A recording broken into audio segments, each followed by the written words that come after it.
They got me, y'all. I was at the pool. I walked down to the beach just to record a video of the beach.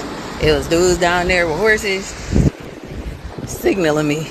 I was like, I have to go to my room. I don't have no money on me. It was money later. I do a good price for you. I still don't know at this moment what the price is going to be, but they got me because I wanted to get on the horse.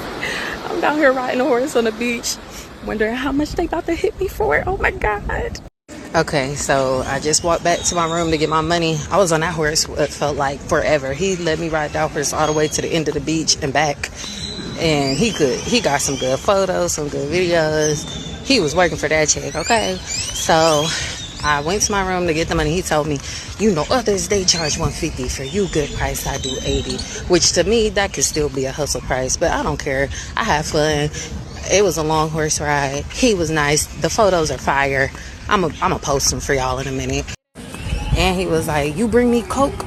He know we got Cokes, free Cokes in the fridge in the room. I said, I'm going to bring you those Cokes, bruh. Because I knew they gave me 2. And I ain't going to drink no pop. So, yes, I'm going to bring you 2 Cokes, an extra $5, and your $80. Wait, right here.